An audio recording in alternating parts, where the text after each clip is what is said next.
Hey, Dalia, great to see you. Hi, Sarah. Nice to see Hi. you.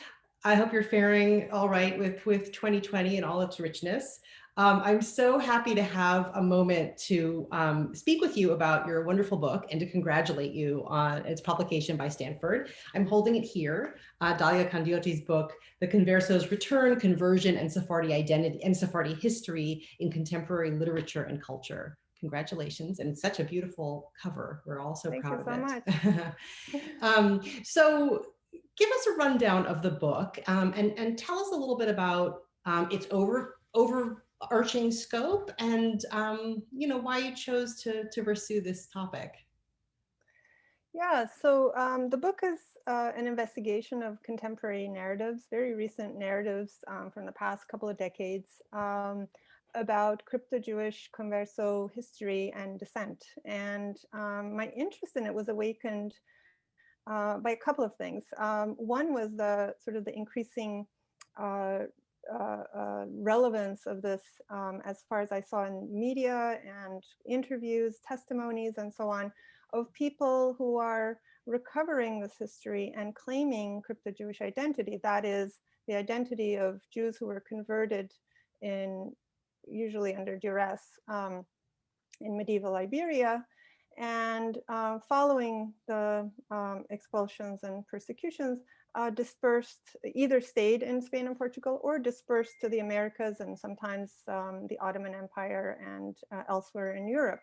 And so people claimed the identities of having descended from these, secretly Jewish people, even though they were also identifying as, Catholics, Hispanics, Latinx, Spaniards, Portuguese.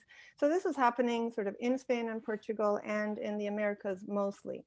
And then I also found out that authors that I know and like, and I work on, because Latinx literature of the United States is one of my fields, also professed, this crypto-Jewish identity, having had ancestors who had converted and somehow kept this tradition.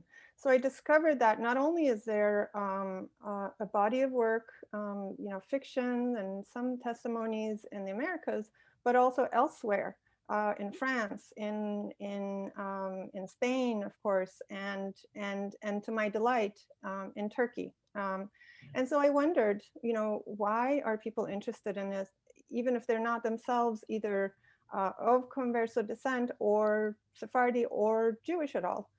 And so I looked at a number of narratives. I mean, I provide an overview of sort of the tropes of, the figure of the crypto Jew in modern literature, but then I do close readings of some authors. Latinx authors like Achille Ovejas and Kathleen Alcala, the Spanish author Jose Manuel Fajardo, and then memoirs by Doreen Carvajal and by Edgar Morin, the French sociologist, and Victor Pereira, the Guatemalan American author.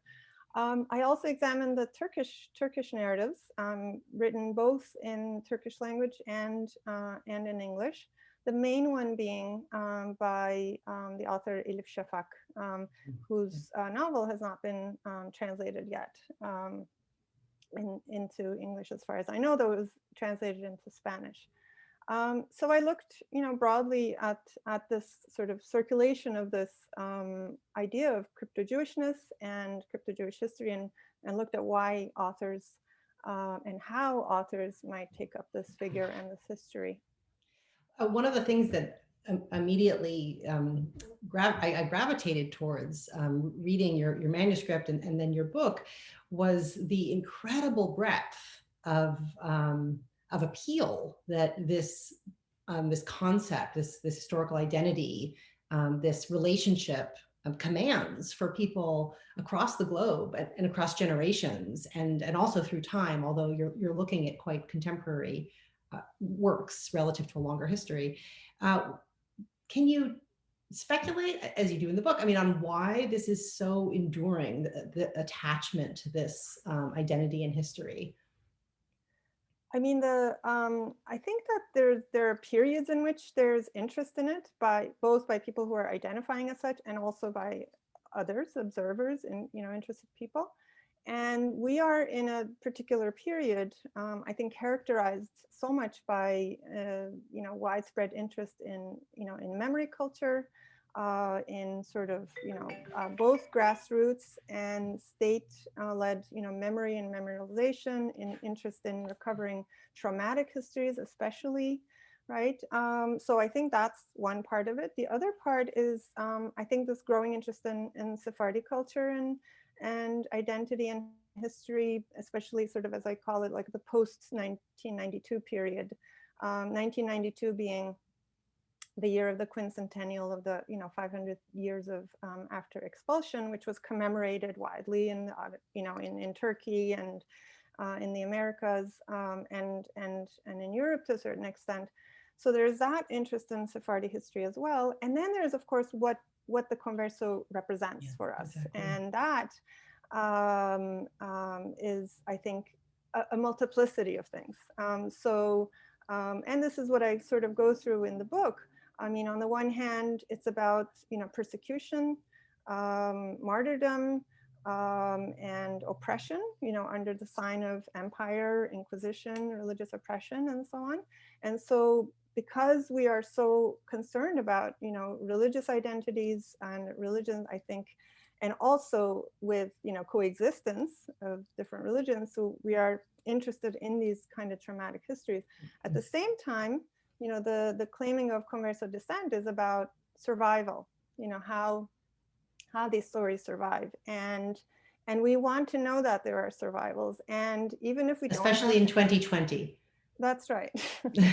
That's right. Yes, in that way, that's true. I hadn't thought of it that way, but so even if we don't have evidence of continuous survivals, how people maintained, if they did, identities through the centuries, we still want to know that there's survival. That's important for us. So then inventing this in fiction and then also uncovering what we do know becomes sort of this fascinating lens onto the continuing mysteries and the secrets, but also the survival and the kind of the idea that there's resistance against the extinction.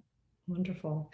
Well, congratulations again on the book, Dalia. And for readers who are interested in comparative literature or global literature, crypto-Jewishness, Sephardic history, but also Latinx literature, Turkish literature, literature of the Americas, you have to flock to this wonderful new book. We're so proud to have out with Stanford Press, The Converso's Return. So congratulations, and really lovely to have a few minutes to talk with you about the book.